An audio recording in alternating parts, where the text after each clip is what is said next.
Caution! This is an M-rated game, so the magical chicken insists that viewer discretion is advised.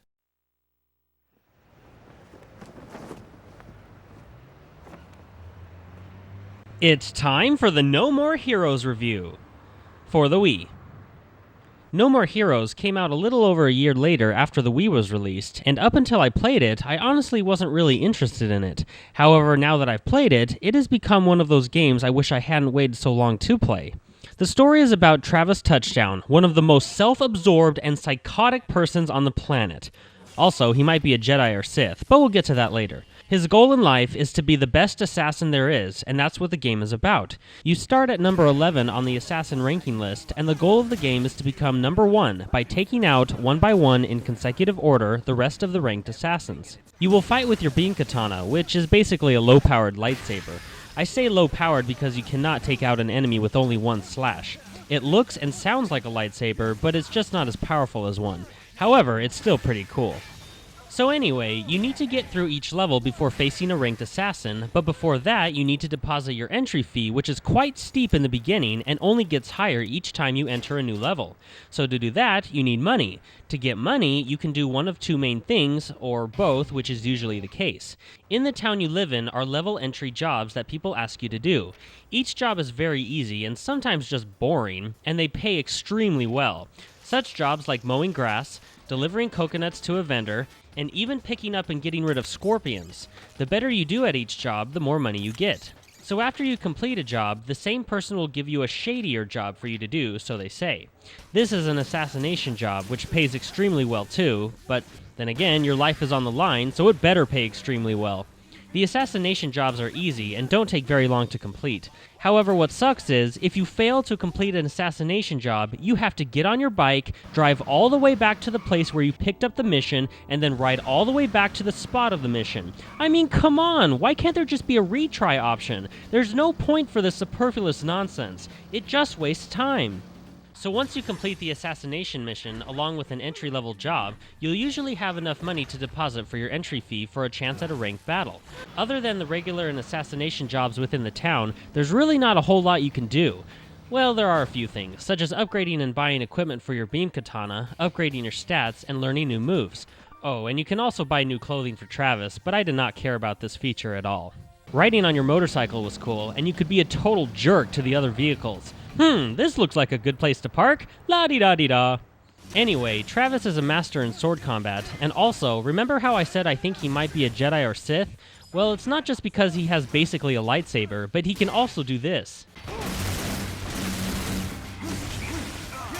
I'm pretty certain he has been trained to use the Force. Most enemies are pretty easy to deal with. Some have melee weapons, which can be another beam katana, some have guns, and some just attack you with punches and kicks. And seriously, every single enemy in this game has an extremely high blood pressure level. Look at this! Stop eating those burgers and fries and pick up a carrot stick. The graphics are really good in some parts, and dull in a lot of other parts. Much of the town is very monochromatic, with not much to look at. The exciting parts are when you're defeating enemies. It's gross, but it's not dull looking. The controls are great. It's a button masher, but most control methods and scenarios work just fine. You'll use the Wiimote nunchuck combo, and you'll mostly be spamming the A button to attack. Lifting or lowering your Wiimote will determine high and low attacks by Travis.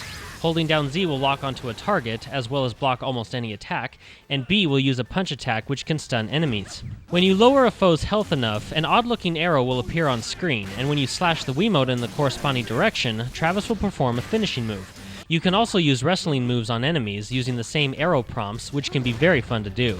Every time you use a finishing move on an enemy within a ranked mission, you'll have a chance to go into one of a few timed super modes, which gives Travis a one-hit kill ability, or he'll move much quicker than the enemies, or he can even go Super Saiyan. See? These super modes are awesome and they're so much fun when obtained. The boss fights were fun, but the difficulty was sporadic in the linear lineup. What I mean is, see, like this boss was a pain to defeat. It took me many tries to finally win. But then, the boss right after this one was really easy. And this isn't the only example. Some other boss fights were like this. Sometimes the level to get to the boss was much more difficult than the actual boss fight. They were fun though, as they were not all the same in the type of strategy you had to use on them to defeat them. The game has some pretty good humor, even if it is gross and or perverted. I think the sound design for the game could have been improved. There were times where the music and sound effects overpowered the dialogue when playing, so it was hard to hear what the characters were saying. However, I did enjoy listening to the music throughout the game. No More Heroes is a great game. Good-looking graphics while in combat, great controls, the necessity to change up your strategy during certain events, namely boss fights, was a good thing, pretty funny humor, and good music. However, I think there wasn't that much to do in the town, and the town itself is very dull-looking. Having to go back and forth between mission selection and mission start location because you failed a mission was stupid and unnecessary. Sometimes it felt like the motion controls wouldn't respond correctly the first or second time I tried, and I feel like the sound design in some parts of the game needed to be improved in the sense that the dialogue was barely noticeable because of the music and sound effects drowning it out. Overall though, the good outweighs the bad, and I had a fun, challenging time with this game. This game gets a 4.25 out of 5 with the title of Awesome.